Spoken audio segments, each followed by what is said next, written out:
Bueno, arrancamos nomás. Bueno, buenas tardes, bienvenidos, bienvenidas y bienvenidas a todos los que están aquí presentes. Gracias por estar acompañándonos a pesar de ser un día viernes por la tardecita. Les pedimos que en la medida de sus posibilidades nos podamos ver y que pueda ser un intercambio, un ida y vuelta. Paso, primero que nada, me presento y las presento a mis compañeras que me están acompañando. Mi nombre es Lucila Cusumano, presido la Comisión de Género y Diversidad de nuestro colegio. Es un placer que estar compartiendo esta instancia. Me acompañan mis compañeras, colegas de comisión, Claudia Aguilera y Valeria Aliasca. Contarles, antes de empezar, que este encuentro de formación obligatoria para quienes soliciten la inscripción en la matrícula fue un proyecto que presentamos el año pasado, en septiembre del año pasado, y que bueno, salió con aprobación del directorio por unanimidad, y que a partir desde el mes de septiembre de 2020, que todos los meses, con cada una de las juras, venimos teniendo este espacio de formación, que por supuesto se fue pensado simplemente como una instancia reflexiva y una invitación a continuar formándose, porque claramente que en una hora y media no podemos pensar que vamos a salir formados en género o que podamos reforzar de toda manera esa formación y construcción que es diaria.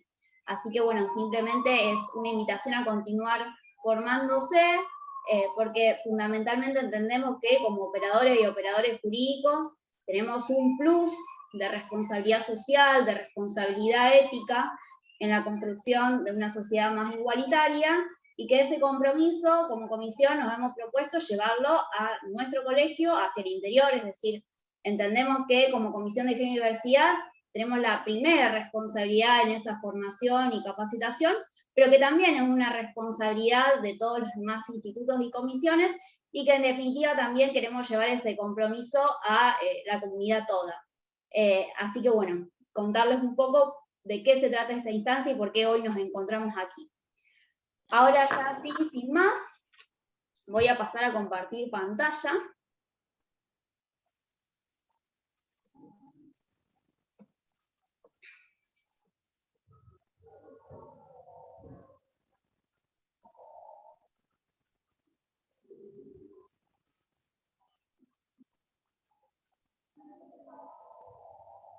Ahí se ve, ¿verdad?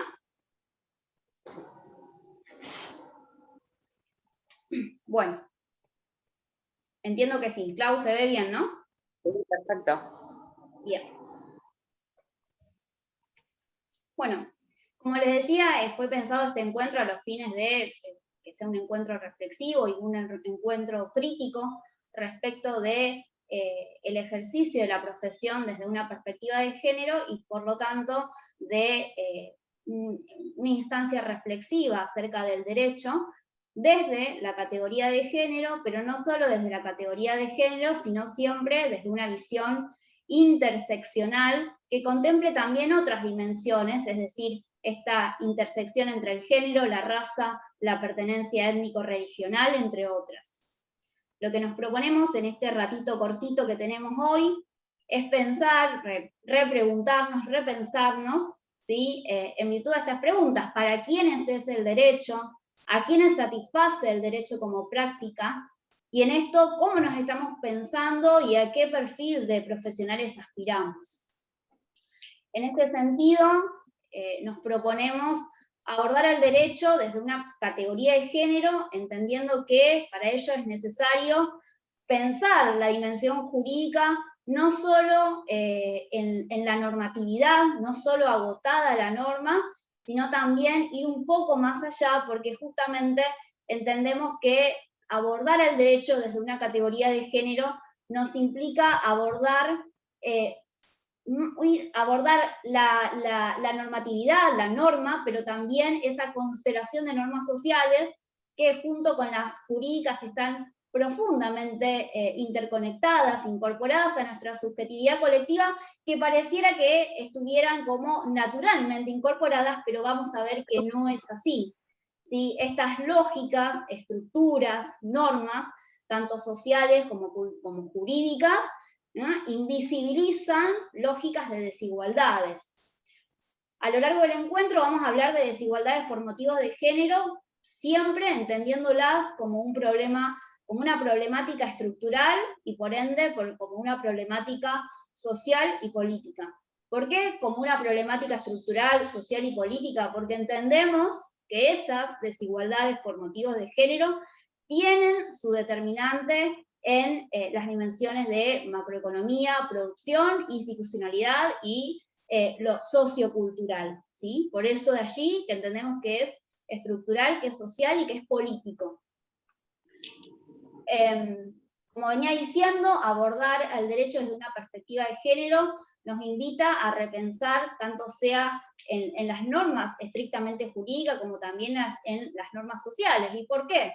Porque son las pautas culturales, ¿sí?, las que legitiman determinados valores que nosotros institucionalizamos a través de determinadas prácticas sociales, y que después son esas prácticas sociales las que llevamos a nuestras prácticas jurídicas, ¿sí? Y son esas prácticas sociales, en definitiva, las que también de alguna manera van a condicionar nuestras prácticas jurídicas. Por lo tanto, este encuentro, insisto, es una invitación a repensar la coyuntura histórica en la que estamos, en revisar los contenidos del derecho en todos sus niveles, en todas sus ramas, ¿sí? Y por lo tanto, revisar nuestras propias prácticas jurídicas. O pensarnos, ustedes que se inician en la matriculación, bueno, ¿cómo quiero ejercer? ¿Sí? ¿Desde qué lugar me estoy situando? Entonces dijimos que nos proponemos abordar al derecho desde un enfoque de género. Si yo digo que me lo propongo abordar desde un enfoque de género, estoy tomando entonces al género como una categoría analítica, ¿sí? ¿Por qué? Tomar al género como una categoría analítica nos ofrece una visión diferente de lo que ocurre en los sistemas sociales y culturales, y nos permite entonces dar cuenta de ese entramado simbólico de los mismos, y por lo tanto nos va a permitir replantearnos conocimientos que tenemos enraizados y proponer nuevas visiones que recojan estas experiencias y vivencias de los grupos históricamente silenciados. Abordar el derecho desde una perspectiva de género nos permite entonces identificar aquellas construcciones sociales que se producen entre los géneros y que sostienen, reproducen pautas de desigualdad y discriminación. Si yo abordo el derecho desde un enfoque de género, me permito interpretar y aplicarlo de manera que no resulte entonces perjudicial para las mujeres y para todos los géneros históricamente vulnerados. Y cuando hablo de aplicar, y de interpretar y de aplicar el derecho con enfoque de género, o podemos decir de una perspectiva de género, o con enfoque de derecho humano en clave feminista, estoy hablando de que no es una opción, no es una moda, no es empatía, es un mandato de derechos humanos, es una obligación convencional y constitucional, que ahora vamos a hacer un rápido recorrido histórico. Es una garantía contra la arbitrariedad. ¿Por qué? En definitiva, porque si yo no interpreto y no aplico el derecho desde un enfoque de género, desde un enfoque de derecho humano en clave feminista, bueno, lo que voy a terminar haciendo es continuar reproduciendo sesgos, estereotipos y prejuicios que estaban y que aún están naturalizados en nuestra sociedad. Hablamos entonces del género como categoría de análisis. Bueno, veamos entonces qué es el género, cuál es el concepto de género. Para esto vamos a tomar una definición sencilla y clara de Joan Scott, que entiende que el género es la organización social de la diferencia sexual, es decir, que por lo tanto el género es el conocimiento que establece los significados de las diferencias sexuales. Si yo digo que el género es la organización social de la diferencia sexual, entonces estoy diciendo que es el entramado sociocultural el que institucionaliza la diferencia sexual. Bien, vamos a explicar un poco esto, de qué se trata. A ver, podemos decir que las personas nacemos con distintas genitalidades, ¿sí?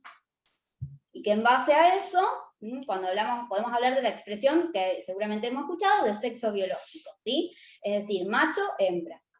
Y que según ese sexo, ¿sí?, se nos asigna determinado género, masculino, femenino. Y que a partir de allí yo construyo mi identidad en términos binarios, por lo tanto, varón-mujer. Ahora, por lo tanto, partiendo de esa explicación, el sexo sería biológico, el género cultural. Ahora, podemos también tomar otra explicación, otra explicación alternativa, según la cual podemos decir que, a ver, todas las personas nacemos con diferentes genitales, ¿sí? Mejor dicho, con diferentes corporalidades, entre ellas los genitales. Que eso sí son las resultantes de determinados procesos biológicos. Ahora bien, a esas diferencias de corporalidades, ¿sí?, es lo que vamos a llamar diferencia sexual, y que por lo tanto, vamos a decir, pero ahora bien, esa diferencia sexual, ¿sí?, no es natural, sino que es cultural. Podemos afirmar que esa diferencia sexual no es natural, sino que es cultural. Que va a ser la cultura, entonces, en la que nacemos, la que nos divida entre machos y hembras, y que por lo tanto también nos va a asignar, ¿sí?, determinados, en virtud nos va a sociabilizar en determinado género, ¿sí?, que va a ser el masculino, femenino, y que asimismo también nos va a asignar en esa división binaria determinados roles. Por lo tanto, nos va a asignar no solamente determinados roles, sino justamente distintos derechos, funciones y posibilidades según nos perciban portando determinados genitales femeninos o masculinos. Y allí aparece, entonces decimos, lo que denominamos roles de género. Ahora, ¿cuándo esas diferencias se convierten en un problema? Esas diferencias se convierten en un problema cuando se traducen en desigualdades en el acceso a derechos y a posibilidades. Y asimismo, decimos que esa interpretación, dijimos que nos dividen entre machos y hembras, masculino, femenino, mujer, varón, ¿sí? Esa diferencia, a su vez, es una interpretación binaria, una interpretación cultural, que hace toda la variedad de los cuerpos ser reducida a únicos dos sexos, y por lo tanto, la consecuencia no solo va a ser desigualdad en el acceso a derechos, sino que a su vez directamente van a haber otras identidades que queden por fuera. Y aquí entonces la pregunta, ¿quedan fuera del imaginario del derecho otras identidades? ¿Existe entonces un sujeto hegemónico para el derecho? Volvemos a lo anterior, como habíamos empezado nuestro encuentro, ¿sí? Decíamos que abordar el derecho desde una perspectiva de género necesariamente nos obliga a abordar esa constelación de normas sociales y jurídicas que se relacionan entre sí. Y evidentemente, por lo tanto, podemos afirmar que existe una estrecha relación entre la construcción social y cultural del género y el acceso a derechos, a posibilidades, a justicia. Y entonces aquí abro otra pregunta. Antes mencionaba esto de si existe o no un sujeto hegemónico para el derecho. Y ahora pregunto a su vez, ¿es posible afirmar entonces la neutralidad de las normas? ¿Existen impactos en la interpretación que yo haga del derecho en relación a la vida de las personas? Y si existen impactos, ¿cuáles son esos impactos? Claramente entendemos, o al menos desde nuestra posición, y en esto de abordar el derecho desde un enfoque de género, y a su vez también desde una dimensión de raza, de clase, de región, de etnia, Entendemos que a su vez claramente no van a ser los mismos derechos o las mismas facilidades en el acceso a derecho quienes tengan la población rural de la población que vive en las ciudades, y a su vez las mujeres o disidencias, ¿sí?, respecto al varón en un área urbana que en un área rural, ni tampoco va a ser los mismos derechos los que tengan personas con acceso a la educación que las que sean analfabetas, y a su vez le sumemos la condición de mujer, niña o anciana, ¿sí? Por lo tanto, desde nuestra posición, por lo tanto, claramente que entendemos que, bueno, que no hay una neutralidad en las normas, y que claramente que insiste, que existen impactos en esa interpretación que yo haga del derecho.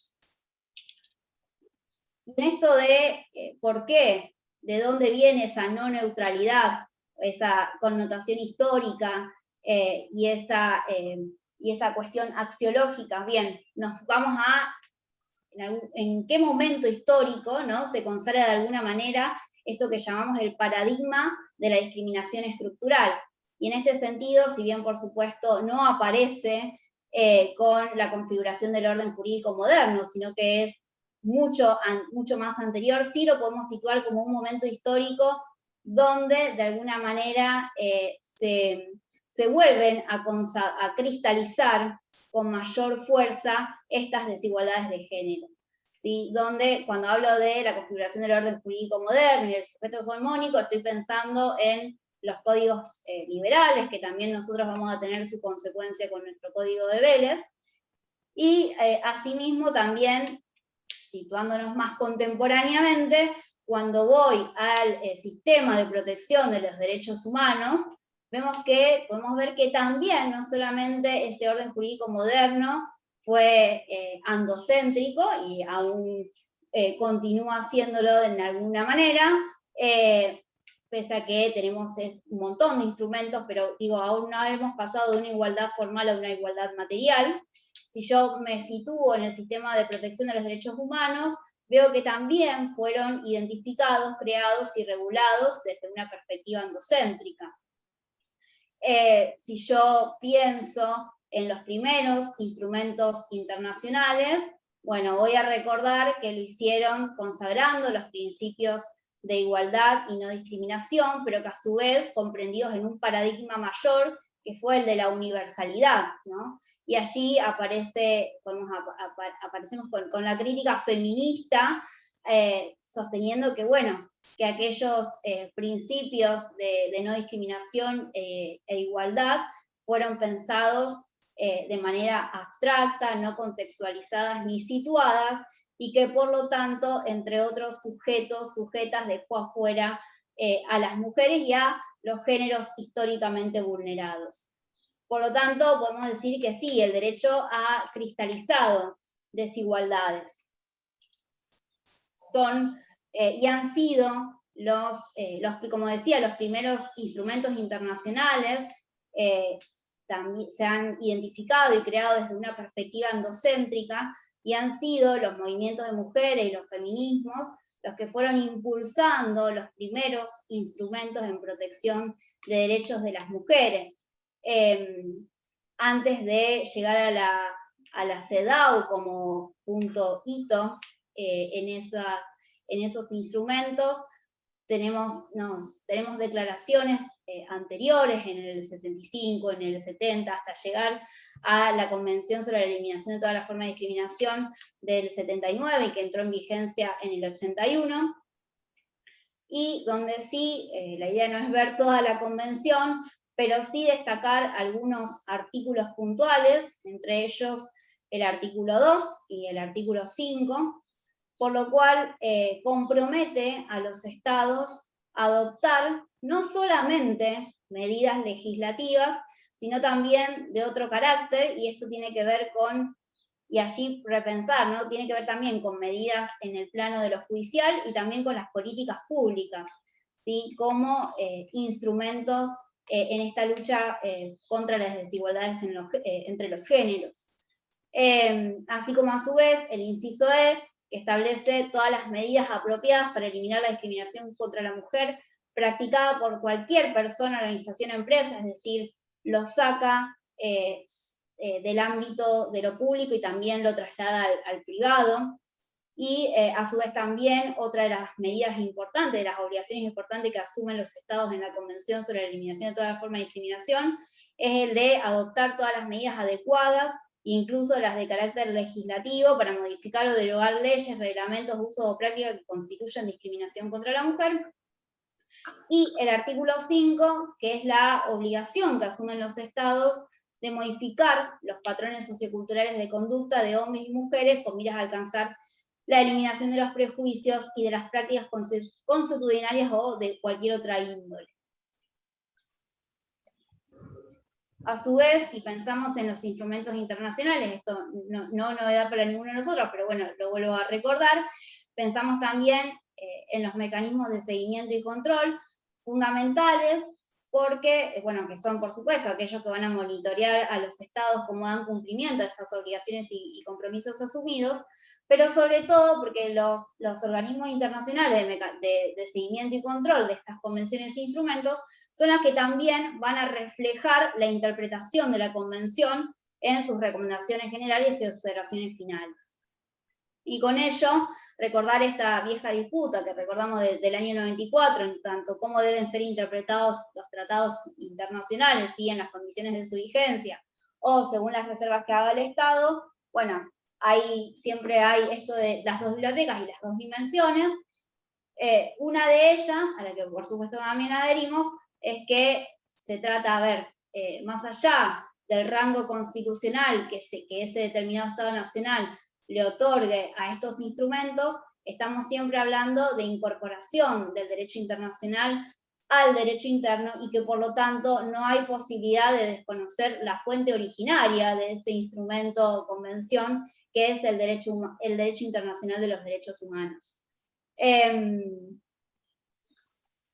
Recuerdo también así, no quiero dejar de mencionar, hablando de recomendaciones y observaciones, la recomendación general de 19 de la CEDAW, refería específicamente a la violencia contra la mujer, porque en la convención no estaba prevista, y a partir de esta recomendación general 19, expresamente el Comité para la Eliminación sobre toda la forma de discriminación contra la mujer expresa que la violencia basada en el sexo también constituye una forma de discriminación.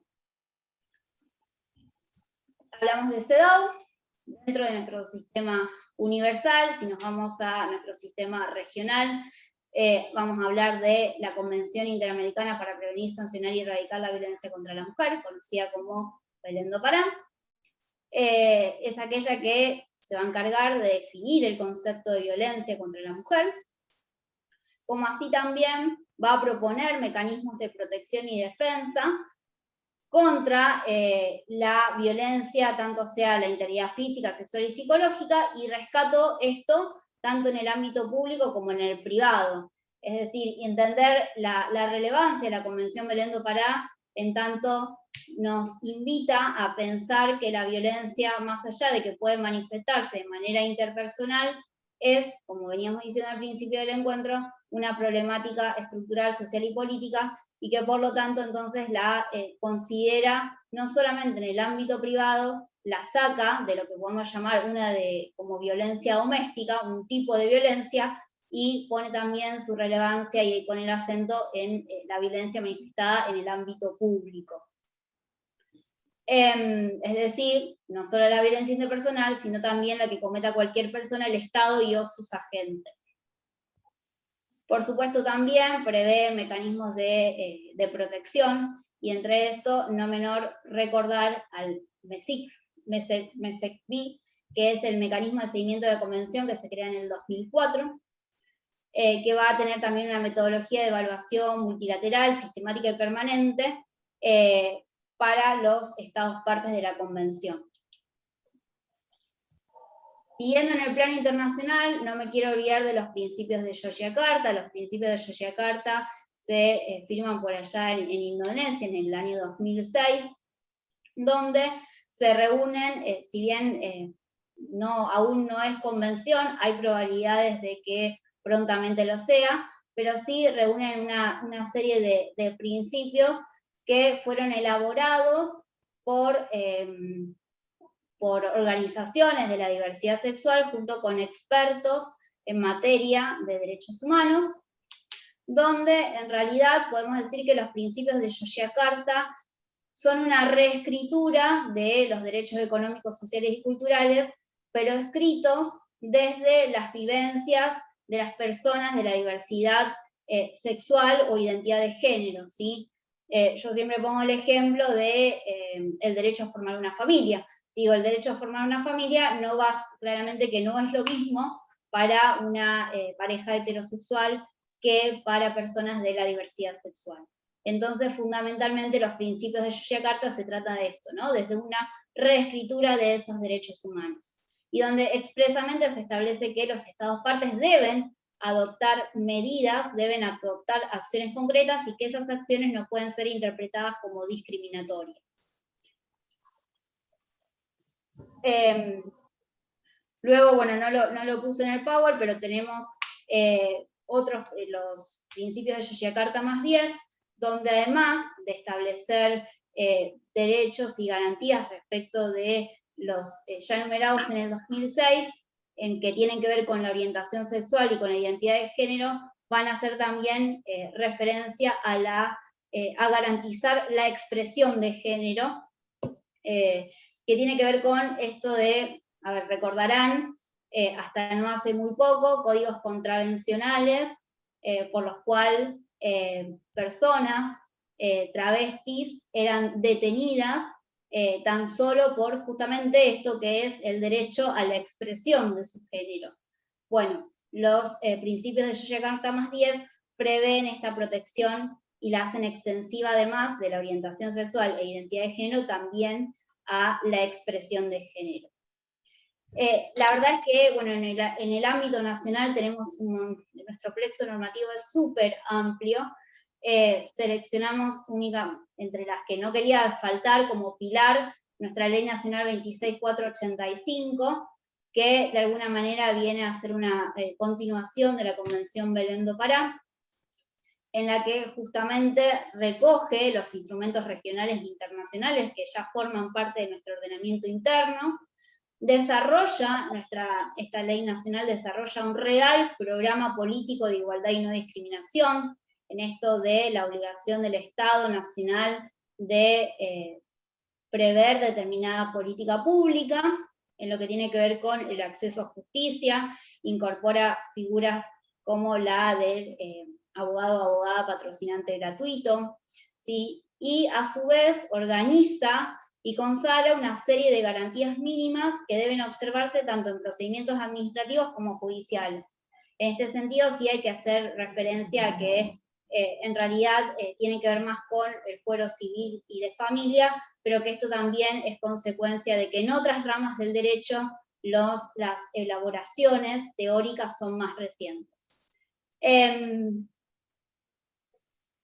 Si hablamos de nuestra ley nacional, quiero detenerme sencillamente, la idea no es desarrollar todas, pero sí voy a tomar dos. Nuestra ley nacional va a desarrollar tipos de violencia y modalidades de violencia como las formas en que se manifiestan esos tipos de violencia.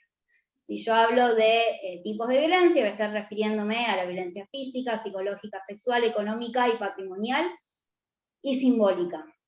Si yo hablo de modalidades, encuentro violencia doméstica, violencia institucional, violencia laboral, violencia contra la libertad reproductiva, violencia obstétrica, violencia mediática, y la última de las incorporaciones, la violencia política. Como les dije, esta es una invitación, este encuentro del día de hoy es una invitación a repensarnos nosotros como operadores y operadores jurídicos, a repensar nuestras prácticas, y por eso me quiero detener en, que justamente lo van a desarrollar luego también las compañeras, en la violencia simbólica como tipo de violencia y en la violencia institucional. ¿Por qué? Volvemos a la inquietud cuando arrancamos el encuentro. Esta instancia de formación fue pensada porque entendemos que como operadores y operadoras jurídicas tenemos un plus de responsabilidad social y de responsabilidad ética. El otro día, ayer participamos de las Jornadas Nacionales de la FACA y una de las disertantes, cuando hablaba de responsabilidad ética, se hacía este interrogante, ¿no? De cuál era la responsabilidad ética como operadores y operadores jurídicos a más de 25 años de la sanción e incorporación de la Convención Belén do Pará. Y esto que volvíamos al inicio, ¿no? De que aplicar la perspectiva de género no es una moda, una empatía, sino que es una obligación convencional y constituyente. Y que por lo tanto, si es una obligación convencional y constituyente, tenemos la responsabilidad ética y social de transmitir esos cambios legales que ya están. De hecho,